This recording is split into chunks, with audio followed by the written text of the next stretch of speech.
ಪ್ರೀತಿಯ ವಿದ್ಯಾರ್ಥಿಗಳೇ, ಈ 10th ಮತ್ತು ಸೆಕೆಂಡ್ ಪಿ ಯು ಸಿ ಏನಿದೆಯಲ್ಲ, that's called turning point in life ಅಂತ. ನನ್ನ ಕ್ಲಿನಿಕ್ಗೆ ಸಾಧಾರಣ 10ನೇ ಕ್ಲಾಸ್ ಓದೋರು ಅಥವಾ ಸೆಕೆಂಡ್ ಪಿ ಯು ಸಿ ಓದೋರು ಯಾರಾದರೂ ಬಂದರೂ ಖಂಡಿತ ಪೇಷಂಟ್ಸು ಅಥವಾ ಅವ್ರ ಜೊತೆಗೆ ಬಂದಿರ್ತಾರಲ್ಲ ಮಕ್ಕಳುಗಳು, ಅವ್ರನ್ನ ಖಂಡಿತ ಕೂರಿಸಿ ಒಂದು 10 ನಿಮಿಷ ನಾನು ಅದರ ಬಗ್ಗೆ ವಿವರಿಸಿ ಹೇಳೇ ಕಳಿಸೋದು ಖಂಡಿತ. ನನಗೆ ಒಂದು ರೀಸೆಂಟಾಗಿ ಕಣ್ವ ಅವಾರ್ಡ್ ಅಂತ ಸಿಕ್ತು. ಸೊ ನಾನು ಸಮಾಜಕ್ಕೆ ಸಲ್ಲಿಸೋ ಸೇವೆಯಿಂದಾಗಲಿ ಅಥವಾ ನನ್ನ ವೃತ್ತಿ ಜೀವನದಲ್ಲಿ ನಾನು ಕೊಡ್ತಿರೋ ಸರ್ವಿಸಿಂದ ಗುರುತಿಸಿ ಬೆಂಗಳೂರಲ್ಲಿ ಚಾಮರಾಜಪೇಟೆಯಲ್ಲಿ ಯಾಜ್ಞವಲ್ಕ್ಯ ಆಶ್ರಮ ಅಂತ ಅಲ್ಲಿ ಕಣ್ವ ಅವಾರ್ಡ್ ಅಂತ ಸ್ಟೇಟ್ ಲೆವೆಲ್ ಅವಾರ್ಡ್ ಕೊಟ್ಟರು, ನನಗೆ ಗೌರವಿಸಿದ್ರು. ಭಾಳ ಹೆಮ್ಮೆ ವಿಷಯ. ಸೊ ನಾನು ಇದನ್ನು ಇವಾಗ ಹೇಳ್ತಾ ಇದ್ದೀನಿ ಅಂತಂದರೆ, ಸೊ ನಾನು ಆ ಫಂಕ್ಷನ್ಗೆ ಹೋದಾಗ ಒಬ್ಬರು ತಾಯಿ ಹುಡ್ಕೊಂಡು ಬಂದ್ಬಿಟ್ಟು ನನ್ನ ಕಾಲು ನಮಸ್ಕಾರ ಮಾಡಿಬಿಟ್ರು. ವಯಸ್ಸಾಗಿತ್ತು, ನನಗೇನಕ್ಕೆ ಈ ಥರ ಮಾಡ್ತಾರೆ ಅಂತ ಅಂದ್ಕೊಳ್ತಾ ಇದ್ದೆ. ಆಮೇಲೆ ಹೇಳಿದ್ರು, ಸರ್ ನನ್ನ ಮಗ ಪಿ ಯು ಸಿ ಇದ್ದಾಗ ನಿಮ್ಮ ಕ್ಲಿನಿಕ್ಗೆ ಕರ್ಕೊಂಡು ಬಂದಿದ್ದೆ, ನನಗೆ ತೊಂದರೆ ಇತ್ತು ಭುಜದ ನೋವು ಅಂತ ಬಂದಿದ್ದೆ, ನಮ್ಮ ಮಗನೂ ಜೊತೆಗೆ ಬಂದಿದ್ದ, ನೀವು ನನ್ನ ಮಗ ಸೆಕೆಂಡ್ ಪಿ ಯು ಸಿ ಓದ್ತಾ ಇರೋದನ್ನು ಕೇಳಿಕೊಂಡು ಕೆಲವು ಪಾಯಿಂಟ್ಸ್ ಹೇಳ್ಕೊಟ್ರೆ ಲೈಫಲ್ಲಿ ಫಾರ್ಮುಲಾ, ಅದು ನಾವು ಅವ್ನಿಗೆ ಎಷ್ಟು ಹೇಳಿದ್ದೀವಿ ಅವ್ನು ಕೇಳ್ತಾ ಇರಲಿಲ್ಲ, ನೀವು ಹೇಳಿದ್ದು ಅವ್ನ ತಲೆಗೆ ಎಷ್ಟು ಚೆನ್ನಾಗಿ ಕೂತ್ಕೊಳ್ತು ಅಂತಂದರೆ, ಅದಾದಮೇಲೆ ಅವ್ನು MBBS ಮಾಡಿದಾಗ MS ಜನರಲ್ ಸರ್ಜರಿ ಕೂಡ ಮಾಡ್ತೇನೆ sir. Second year KMC Hubli, ನಾನು ಕೂಡ KMC ಹುಬ್ಳಿಯಲ್ಲಿ MBBS ಮಾಡಿದ್ದು, ಅಲ್ಲಿ ಓದ್ತಾ ಇದ್ದೇನೆ ಸರ್. ತುಂಬ ಖುಷಿ ಆಯಿತು, ನಿಮ್ಗೆ ನೋಡಿದ ತಕ್ಷಣ ದೇವ್ರು ನೋಡಿದಷ್ಟೇ ಸಂತೋಷ ಆಯಿತು, ಅದಕ್ಕೆ ಬಂದು ನಿಮಗೆ ಕಾಲಿಗೆ ಬಿದ್ದು ನಮಸ್ಕಾರ ಮಾಡಿದೆ ಸರ್ ಅಂತ ಹೇಳಿದ್ರು. ಭಾಳ ಖುಷಿ ಆಯಿತು.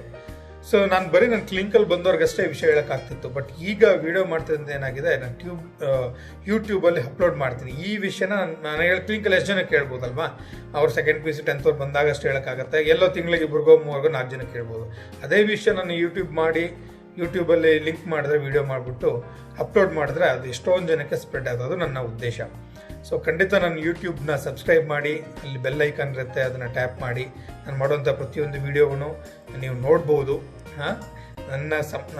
ನಾನು ಸಮಾಜಕ್ಕೆ ಏನೋ ಒಂದು ಮೆಸೇಜ್ ಕೊಡಬೇಕು ಅಂದ್ಕೊಳ್ತಾ ಇದ್ದೀನಿ. ಈ ಮೂಲಕ ನಿಮ್ಮಗಳ ಮೂಲಕ ನಿಮ್ಮ ಬಂಧು ಮಿತ್ರರಿಗೆ, ನಿಮ್ಮ ಸ್ನೇಹಿತರಿಗೆ, ಪ್ರತಿಯೊಬ್ಬರಿಗೂ ಅದನ್ನು ಫಾರ್ವರ್ಡ್ ಮಾಡಿ, ಅದರಿಂದ ಅನುಕೂಲ ಆಗಲಿ. ಸೊ ಸೆಕೆಂಡ್ ಪಿ ಯು ಸಿನ ಟರ್ನಿಂಗ್ ಪಾಯಿಂಟ್ ಅಂತ ಹೇಳ್ತಾರೆ ಲೈಫಲ್ಲಿ. ಯಾಕಪ್ಪ ಟರ್ನಿಂಗ್ ಪಾಯಿಂಟ್ ಅಂತಂದರೆ, ಅಲ್ಲಿ ಏನು ಒಂದು ಯಾವ ಡೈರೆಕ್ಷನ್ ಹೋಗುತ್ತೆ ಲೈಫ್ ಲಾಂಗ್ ಅದೇ ಆಗಿಬಿಡುತ್ತೆ. ಸಪೋಸ್ ನಾನೇನು ಹೇಳ್ತೀನಿ ಅಂತಂದರೆ, ನನ್ನ ಕ್ಲಿನಿಕ್ KSD ಬಸ್ ಸ್ಟ್ಯಾಂಡ್ ತುಮಕೂರಲ್ಲಿರುವಂಥದ್ದು. ಸೊ ಅಲ್ಲೋಗಿ ಟೌನಲ್ಲಿ ಸರ್ಕಲ್ ಇದೆ, ನೀವು ಬೆಂಗಳೂರು ಹೋಗ್ಬೇಕಂದ್ರೆ ಲೆಫ್ಟ್ ಅಂತ ಹೋಗ್ಬೇಕು. ಲೆಫ್ಟ್ ಅಂತ ತೊಗೊಂಡ್ರೆ ಮಾತ್ರ ಬೆಂಗಳೂರು ಸಿಗುತ್ತೆ. ರೈಟ್ ಅಂತ ತೊಗೊಂಡ್ರೆ ಈ ಕಡೆ ಗುಬ್ಬಿ ಗೇಟು, ಈ ಕಡೆ ಗುಬ್ಬಿ, ನಿಟ್ಟೂರು ಅಲ್ಲಿ ಹೊಟ್ಟೋಗ್ಬಿಡುತ್ತೆ. ಲೈಫ್ ಲಾಂಗ್ ನೀವು ಎಷ್ಟೇ ದೂರ ಹೋಗಿ, ಎಷ್ಟೇ ಫಾಸ್ಟಾಗಿ ಹೋಗಿ, ಎಷ್ಟೇ ಎಫರ್ಟ್ಸ್ ಹಾಕಿ ನಿಮಗೆ ಬೆಂಗಳೂರು ಸಿಗಲ್ಲ. ಏನು ಸರ್ ಅಲ್ಲಿ ಹೋಗ್ಬಿಟ್ಟು U-turn ತೊಗೊಂಡು ವಾಪಸ್ ಬರ್ಬೋದಲ್ಲ ಅಂತ ಕೇಳ್ಬೋದು ನೀವು. ಲೈಫಲ್ಲಿ ಯಾವುದೇ ಕಾರಣಕ್ಕೂ U-turn ಇಲ್ಲ. ನಾನು ರಿಪೀಟ್ ಮಾಡ್ತೀನಿ, ಕರೆಕ್ಟಾಗಿ ಕೇಳಿಸ್ಕೊಳ್ಳಿ. ಲೈಫಲ್ಲಿ ಯಾವುದೇ ಕಾರಣಕ್ಕೂ U-turn ಇಲ್ಲ ಅಲ್ವಾ. ಈಗ ನಾನು ಡಾಕ್ಟರ್ ಆಗಿದ್ದೀನಿ, ಆರ್ಥೋಪೆಡಿಕ್ ಸರ್ಜನ್. ಲೈಫ್ ಲಾಂಗ್ ನಾನು ಆರ್ಥೋಪೆಡಿಕ್ ಸರ್ಜನ್. ಇಂಜಿನಿಯರ್ ಆಗಬೇಕು, ಇನ್ನೇನು ಆಗಬೇಕು ಅಂತ ಖಂಡಿತ ಆಗಲ್ಲ, ಅಥವಾ ಬ್ಯಾಂಕ್ ಹೋಗ್ಬೇಕು ಅಂದ್ರೆ ಆಗಲ್ಲ. ಅದೇ ರೀತಿ ಆ ಒಂದು ಕಾಲಘಟ್ಟ ಇದೆಯಲ್ಲ PUC time, that's why it's called turning point in life ಅಂತ. ಸೊ ಅವಾಗ ಡಿಸೈಡ್ ಆಗಿಬಿಡುತ್ತೆ, ನಾನು ಲೈಫ್ ಲಾಂಗ್ ಡಾಕ್ಟರ್ ಆಗ್ತೀನೋ ಅಥವಾ ಲೈಫ್ ಲಾಂಗ್ ಇಂಜಿನಿಯರ್ ಆಗಿರ್ತೀನೋ, ಅದು ಯಾವುದೇ ಹುದ್ದೆ.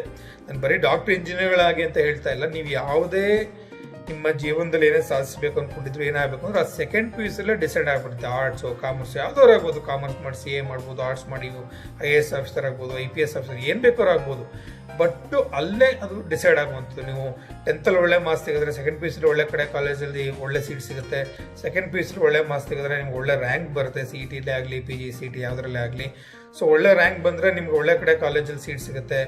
ಒಳ್ಳೆ ರೆಪ್ಯೂಟೆಡ್ ಕಾಲೇಜಲ್ಲಿ, ನಿಮಗೆ ಗೊತ್ತಲ್ಲ, ರೆಪ್ಯೂಟೆಡ್ ಕಾಲೇಜಲ್ಲಿ ಒಳ್ಳೆ ಡಿಗ್ರಿ ತೊಗೊಂಡಿದ್ರೆ ನಿಮ್ಮ ಫರ್ದರ್ ಫ್ಯೂಚರಲ್ಲಿ ಒಳ್ಳೊಳ್ಳೆ ಕಂಪ್ನಿಗಳಲ್ಲಿ ಜಾಬ್ ಆಪರ್ಚುನಿಟೀಸ್ ಚೆನ್ನಾಗಿ ಸಿಗುತ್ತೆ. ಅಥವಾ ಫಾರಿನ್ ಕಂಟ್ರಿಗೆ ಹೋಗ್ಬೇಕು, ಅಥವಾ ಹೈಯರ್ ಸ್ಟಡೀಸ್ ಮಾಡಬೇಕು, ಪ್ರತಿಯೊಂದಕ್ಕೂ ನಿಮಗೆ ಒಳ್ಳೆ ರೆಪ್ಯೂಟೆಡ್ ಕಾಲೇಜಲ್ಲಿ ನಿಮ್ಮ ಡಿಗ್ರಿ ಇತ್ತಂದರೆ ಅದಕ್ಕೆ it has got its own value ಅಲ್ವಾ. So that's why second PUC is very very very important in one's life. So ಇನ್ನೊಂದು ಲೈಫ್ದೊಂದು ಫಾರ್ಮುಲಾ ಹೇಳ್ತೀನಿ ನಾನು ಎಲ್ಲರಿಗೂ, ಎಸ್ಪೆಷಲಿ PUC ಸ್ಟೂಡೆಂಟ್ಸ್. ಏನಪ್ಪ ಅಂದರೆ 25:75 ಅಂತ. ಏನದು 25:75 ಅನ್ನೋ ಗೆಸ್ ಮಾಡಿ ನೋಡೋಣ. ಇಲ್ಲ, ವೆರಿ ಸಿಂಪಲ್ ಫಾರ್ಮುಲಾ ನೋಡಿ. ಲೈಫಲ್ಲಿ ನೀವು ಫಸ್ಟ್ 25 ಇಯರ್ಸ್ ನೀವು ಲೈಫಲ್ಲಿ ಕಷ್ಟಪಟ್ಟು ಚೆನ್ನಾಗಿ, ಇಷ್ಟಪಟ್ಟು ಚೆನ್ನಾಗಿ ಓದ್ಬಿಟ್ರೆ, ಅಥವಾ ಏನೋ ಒಂದು ಸಾಧನೆ ಮಾಡಿದ್ರೆ, ನೆಕ್ಸ್ಟು ಏನು 75 ಇಯರ್ಸ್ ಇರುತ್ತಲ್ಲ, 100 ಇಯರ್ಸ್ ಅಂದ್ಕೊಂಡ್ರೆ, ಆ ಒಂದು 75 ಇಯರ್ಸ್ ಖುಷಿಯಾಗಿ, ಸಂತೋಷವಾಗಿ, ಒಂದು ನೆಮ್ಮದಿಯಿಂದ ಲೈಫ್ನ ಲೀಡ್ ಮಾಡ್ಬೋದು. ಯೋಚನೆ ಮಾಡಿ, ಕರೆಕ್ಟ್ ಅಲ್ವಾ. ಈ ಫಸ್ಟ್ 25 ಇಯರ್ಸ್ ನೀವು ಕಾಲೇಜ್ ಲೈಫಲ್ಲಿ ನಾನು ಎಂಜಾಯ್ ಮಾಡಬೇಕು. ಯಾರು ನಮ್ಮ ಮುಂಗಾರು ಮಳೆ Ganesh film, golden star Ganesh film ನೋಡಬೇಕು, ಅಥವಾ ಸಚಿನ್ ತೆಂಡೂಲ್ಕರ್ ಕ್ರಿಕೆಟ್ ನೋಡಬೇಕು, ಅಥವಾ ಇನ್ಯಾವುದೋ ಒಳ್ಳೊಳ್ಳೆ ಸೀರಿಯಲ್ಸ್ ನೋಡಬೇಕು, ಇನ್ಯಾವುದೋ ಫಿಲಮ್ ನೋಡಬೇಕು, ಇನ್ಯಾವುದೋ ಲೈವ್ ಪ್ರೋಗ್ರಾಮ್ ನೋಡಬೇಕು, ಅದಕ್ಕೆ ಇದಕ್ಕೆ ಅಂತ ಟೈಮ್ ವೇಸ್ಟ್ ಮಾಡಿಬಿಟ್ರೆ ಸೆಕೆಂಡ್ PUC ಟೈಮಲ್ಲಿ ಲೈಫ್ ಲಾಂಗ್ ಸಫರ್ ಆಗಬೇಕಾಗ್ತದೆ. ನಾನು ನೋಡಬೇಡಿ ಅಂತ ಹೇಳಿಲ್ಲ, ಫಿಲಮ್ ನೋಡಬೇಡಿ ಅಂತ ಹೇಳಿಲ್ಲ, ಕ್ರಿಕೆಟ್ ನೋಡಬೇಡಿ ಅಂತ ಹೇಳಿಲ್ಲ, ನೋಡಿ, ಅದಕ್ಕೆ ಆದಂಥ ಟೈಮ್ ಇದೆ. ಸುಮ್ಮನೆ ಎಂಟರ್ಟೈನ್ಮೆಂಟ್ ಥರ ನೋಡ್ಬೇಕಷ್ಟೇ. ಇವ್ರು ಯಾವುದೇ ವ್ಯಕ್ತಿ, ಯಾರೇ ಕ್ರಿಕೆಟರೇ ಆಗಲಿ, ಯಾರೇ ಫಿಲ್ಮ್ ಸ್ಟಾರೇ ಆಗಲಿ, ಯಾವುದೇ ಹೀರೋ ಆಗಲಿ ಅಥವಾ ಹೀರೋಯಿನ್ ಆಗಲಿ, ಯಾರೇ ಆಗಲಿ, ಅಥವಾ ನಿಮ್ಮ ಟಿ ವಿಯಲ್ಲಿ ಬರೋ ಸೀರಿಯಲಲ್ಲಿ ಬರುವಂಥದ್ದು ಯಾರೇ ಆಗಲಿ, ಅವ್ರು ಯಾರು ನಿಮ್ಮ ಲೈಫಲ್ಲಿ ನಿಮಗೆ ಏನು ಕೂಡ 1 ಪೈಸೆದು ಕೂಡ ಉಪಯೋಗಕ್ಕೆ ಬರಲ್ಲ. ಕರೆಕ್ಟಾಗಿ ನೆನ್ಪಿಟ್ಕೊಡಿ. ಹಂಗಂತೇಳಿ ನಾವು ಅವ್ರನ್ನೆಲ್ಲ ತೆಗೆದಾಕ್ತಾ ಇಲ್ಲ. ಎಂಟರ್ಟೈನ್ಮೆಂಟ್ ಎಷ್ಟು ಬೇಕೋ ಅಷ್ಟು ಇರಲಿ ಜೀವನದಲ್ಲಿ, ಆಮೇಲೆ ಇರುತ್ತದು, ಲೈಫಲ್ಲಿ ಹೋಗಲ್ಲ. ಬಟ್ ನಿಮ್ಮ ಲೈಫಿಗೆ ನೀವೇ, ಅದನ್ನೇ ಸ್ವಾಮಿ ವಿವೇಕಾನಂದ ಹೇಳುವಂಥ, you are the architect of your own future ಅಂತ. ನಿಮ್ಮ ಏಳಿಗೆಗೆ ನೀವೇ ಶಿಲ್ಪಿ, ನೀವೇ ಶಿಲ್ಪಿ, ನೀವೇ ಶಿಲ್ಪಿ, ನೀವೇ ಶಿಲ್ಪಿ. ಸೊ ನಿಮ್ಮ ಕೈಯಲ್ಲೇ ಇರುತ್ತೆ ನಿಮ್ಮ ಫ್ಯೂಚರ್ ಹೇಗಿರಬೇಕು ಅನ್ನೋದು ನಿಮ್ಮ ಕೈಯಲ್ಲಿರುತ್ತೆ. ಅದು ಸೆಕೆಂಡ್ PUC ಟೈಮಲ್ಲೇ. ಸೊ ಅದೇ ಈ 25 ಇಯರ್ಸಲ್ಲಿ ಯಾವುದು ಡಿಸ್ಟ್ರಾಕ್ಷನ್ಸ್, ಇವೆಲ್ಲ ಕ್ಷಣಿಕ, ಇವೆಲ್ಲ ಕ್ಷಣ. ಆ ಕ್ಷಣಕ್ಕೆ ನಿಮ್ಗೆ ಖುಷಿ ಕೊಡೋದು ಅಷ್ಟೇ. ಒಂದು ಫಿಲಮ್ ನೋಡಿದ್ರೆ ಒಂದು 3 hours ಹೋಯ್ತು, ಅವಾಗಷ್ಟೇ ಖುಷಿ ಸಿಗುತ್ತೆ. ಒಂದು ಕ್ರಿಕೆಟ್ ಮ್ಯಾಚ್ ನೋಡಿದ್ರೆ ಅವಾಗ ಇಡೀ ಒಂದು ದಿವಸ ಹೋಯ್ತು, ಅಲ್ಲಿ ಮಾತ್ರ ಖುಷಿ ಸಿಗುತ್ತೆ ಅಲ್ವಾ. ಅದು ಯಾರು ಇಂಡಿಯಾದ ಮ್ಯಾಚ್ ಸೋತಂದ್ರೆ ಇನ್ನು ದುಃಖನೇ ಆಯ್ತು ಖುಷಿಗಿಂತ ಅಲ್ವಾ. ಅವೆಲ್ಲ ನೋಡಬೇಡಿ ಅಂತ ಹೇಳಲ್ಲ. ಅವ್ನು ಯಾವಾಗ ಎಷ್ಟು ಟೈಮ್ ಕೊಡಬೇಕು ಆ ಟೈಮಲ್ಲಿ ನೋಡ್ಬೇಕು, not in second PUC or 10th time, turning point ಟೈಮಲ್ಲಿ. ಸೊ ಇವಾಗ ನೀವು ಚೆನ್ನಾಗಿ ಓದಿ, ಒಳ್ಳೆ ಮಾರ್ಕ್ಸ್ ತೊಗೊಂಡು, ಎಂಟ್ರೆನ್ಸ್ ಒಳ್ಳೆ ರ್ಯಾಂಕ್ ತೊಗೊಂಡು, ಯಾವುದೊಂದು ಒಳ್ಳೆ ಪ್ರೊಫೆಷನಲ್ ಕಾಲೇಜ್ ಸೇರಿಕೊಂಡ್ರೆ ಇಡೀ ನಿಮ್ಮ ಲೈಫ್ ಚೆನ್ನಾಗಿರುತ್ತೆ. ಕರೆಕ್ಟ್ ಅಲ್ವಾ? ಲೆಕ್ಕ ಹಾಕೊಳ್ಳಿ. ನೀವು ಅವಾಗ ಚೆನ್ನಾಗಿ ಓದಿದ್ರೆ ಏನಾಗುತ್ತೆ, ನಾನು ಇನ್ನೂ ಸ್ವಲ್ಪ ಡೀಟೇಲ್ ಆಗಿ ಹೇಳ್ತೀನಿ ನೋಡಿ. ನೀವು ಸಪೋಸ್ ಚೆನ್ನಾಗಿ ಓದ್ತೀರಿ, ಸಪೋಸ್ ಡಾಕ್ಟರ್ ಆಗ್ತೀರಾ ಅಂದ್ಕೊಳ್ಳಿ, ಒಳ್ಳೆ ಕಡೆ ಒಂದು ಒಳ್ಳೆ ಹಾಸ್ಪಿಟಲ್ ತೆಗಿತಿರೋದು, ಕ್ಲಿನಿಕ್ ತೆಗಿತಿರೋದು, ಒಳ್ಳೆ ಕಾಲೇಜಸ್ ಸೇರ್ಕೊಳ್ತೀರ, ಕೈ ತುಂಬ ಸಂಬಳ ಬರ್ತಿರುತ್ತೆ, ಸೊಸೈಟಿಯಲ್ಲಿ ಒಂದು ಒಳ್ಳೆ ಹೆಸರು ಇರುತ್ತೆ, ಸೊಸೈಟಿ ಕೂಡ ಸರ್ವಿಸ್ ಮಾಡ್ಬೋದು ಅಲ್ವಾ. ವೈದ್ಯ ವೃತ್ತಿ ಅಂಥದ್ದು ಭಾಳ ದೇವ್ರು ಕೊಟ್ಟ ಒಂದು ಭಾಗ್ಯ ಅಂತಲೇ ಅನ್ಬೇಕು. ನಾನಂತೂ ಭಾಳ ಎಂಜಾಯ್ ಮಾಡ್ತೀನಿ ನನ್ನ ವೃತ್ತಿ. ನನ್ನ ವೃತ್ತಿ ಪ್ರವೃತ್ತಿ ಎರಡೂ ಅದೇ. I just enjoy serving the society, serving the patients ಅಲ್ವಾ. So I just love it, it's my profession. So ಎಷ್ಟು ಒಂದು ಸೊಸೈಟಿ ಒಂದು ಒಳ್ಳೆ ನೇಮ್ ಇರುತ್ತೆ, ಫೇಮ್ ಇರುತ್ತೆ. ಅಫ್ಕೋರ್ಸ್ ಹಣಕಾಸು ದಟ್ಸ್ ಅ ಬೈ ಪ್ರಾಡಕ್ಟ್, ದುಡ್ಡು ಬಂದೇ ಬರುತ್ತೆ, ಎಲ್ಲೂ ಹೋಗಲ್ಲ, ಬರುತ್ತೆ.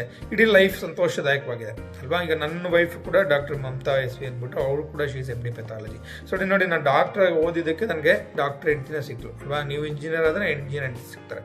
ಸಪೋಸ್ ನೀವೇ ಅಪ್ಪ ಅಮ್ಮ ಅನ್ಕೊಳ್ಳಿ, ಅಥವಾ ನೀವೇ ಅನ್ಕೊಳ್ಳಿ, ನೀವು ಸಪೋಸ್ ಸೆಕೆಂಡ್ PUC ಫೇಲ್ ಆಗಿದ್ರೆ, ಹುಡುಗನೇ ಆಗಲಿ ಹುಡುಗಿನೇ ಆಗಲಿ, ಒಳ್ಳೊಳ್ಳೆ ಜನ ಓದಿರೋರು ಸಿಗಲ್ಲ ನಿಮಗೆ ಅಲ್ವಾ. ಅವ್ರು ಕೇಳ್ತಾರೆ, ನೀವೇನು ಓದಿದ್ದೀರಾ, ನಿಮ್ಮ ಕ್ವಾಲಿಫಿಕೇಶನ್ ಅಂತ ಕೇಳ್ತಾರೆ ನಾಳೆ ಅಲ್ವಾ. ನಿಮ್ಮ ಮದುವೆ ಕೂಡ, ನಿಮ್ಮ ಫ್ಯೂಚರ್ ಕೂಡ ಇಲ್ಲೇ ಡಿಪೆಂಡ್ ಆಗುತ್ತೆ. That's called as turning point in life ಅಂತ. ಸಪೋಸ್ ನೀವು ಚೆನ್ನಾಗಿ ಓದಿರೋ ಗಂಡ, ಚೆನ್ನಾಗಿ ಓದಿರೋ ಹೆಂಡ್ತಿನೇ ಸಿಗ್ತಾರೆ, ಒಳ್ಳೆ ಪ್ಲೇಸಲ್ಲಿ ಸೆಟ್ಲ್ ಆಗ್ಬೋದು.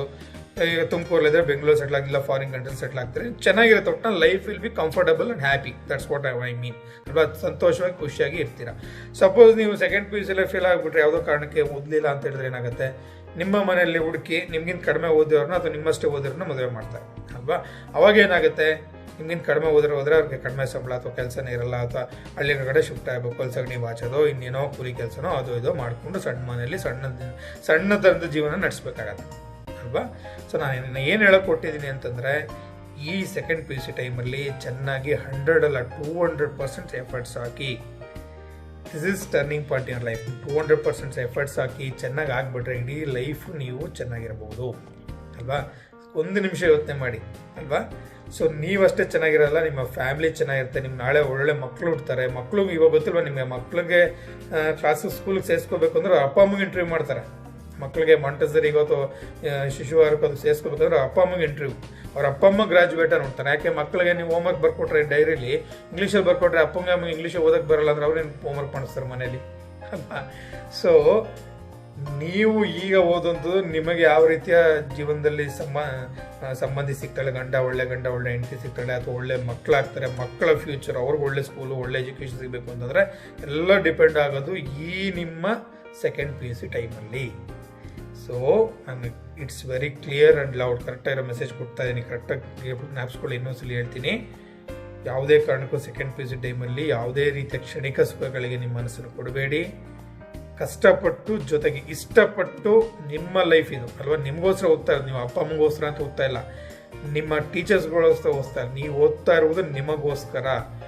ನಿಮ್ಮ ಫ್ಯೂಚರ್ ಫೌಂಡೇಶನ್ ಚೆನ್ನಾಗಿದ್ರೆ ಬಿಲ್ಡಿಂಗ್ ಎಷ್ಟು ಬೇಕೋ ರೈಟ್ ಕಟ್ಬೋದು, ಗೊತ್ತಲ್ವಾ. ನಿಮ್ಮ ಫ್ಯೂಚರ್ ಚೆನ್ನಾಗಿರಲಿ, ನಿಮ್ಮ ಜೀವನ ಚೆನ್ನಾಗಿರಲಿ ಅಂತ ನೀವು ಇಷ್ಟಪಟ್ಟು ಓದ್ತಾ ಇದ್ದೀರಾ, ಯಾರಿಗೂ ಅಲ್ಲ. ಗೊತ್ತಾಯ್ತಲ್ಲ. All the best. ಚೆನ್ನಾಗಿ ಓದಿ, ನೀವೆಲ್ಲ ಚೆನ್ನಾಗಿ ವಿದ್ಯಾವಂತರಾಗಿ ಜೀವನದಲ್ಲಿ ಒಳ್ಳೊಳ್ಳೆ ಹೈಟ್ನ ಅಚೀವ್ ಮಾಡಿ. ನಿಮಗೆಲ್ಲ ಶುಭವಾಗಲಿ ನನ್ನ ಕಡೆಯಿಂದ. All the best. Second PUC exam, 10th exams ಚೆನ್ನಾಗಿ ಮಾಡಿ, ಒಳ್ಳೇದು ಮಾಡಿ. All the best.